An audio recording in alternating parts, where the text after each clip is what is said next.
Chapter 9. Was the blessing cherished? In order to increase our spiritual endowment, it is necessary to walk in the light. In view of the event of Christ's soon coming, we must be vigilantly working to prepare our own souls, to keep our own lamps trimmed and burning, and to urge upon others the necessity of getting ready for the coming of the bridegroom. Watching and working must go together. Faith and works must be united, or our characters will not be symmetrical and well balanced, perfect in Christ Jesus. Should we give up our lives to prayerful meditation, our lights would grow dim, for light is given to us that we may impart it to others. And the more we impart light, the greater our own light will become.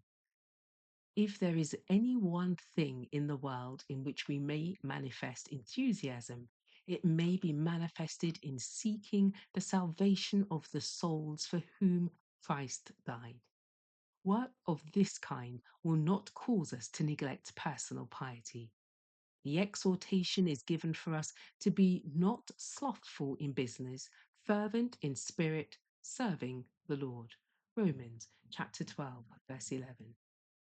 To have an eye single to the glory of God means to have singleness of purpose, to show forth the work that has been wrought in your heart that subdues your will to the will of God and brings into captivity every thought to the glory of God. The world has been looking upon you to see what would be the after influence of the work of revival that came to the college, the sanitarium, the office of publication, and to the members of the church in Battle Creek. What testimony have you borne in your daily life and character?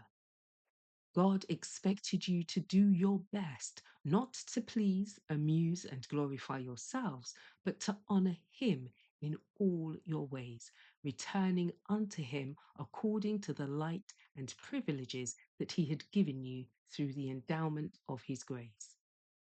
He expected you to testify before heavenly intelligences and to be living witnesses to the world of the power of the grace of Christ.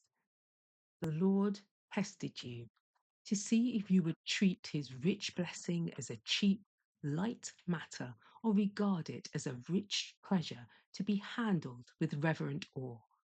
If all had treated the gift of God in this matter, for the work was of God, then according to the measure of each one's responsibility, the grace given would have been doubled, as were the talents of him who traded diligently with his Lord's money.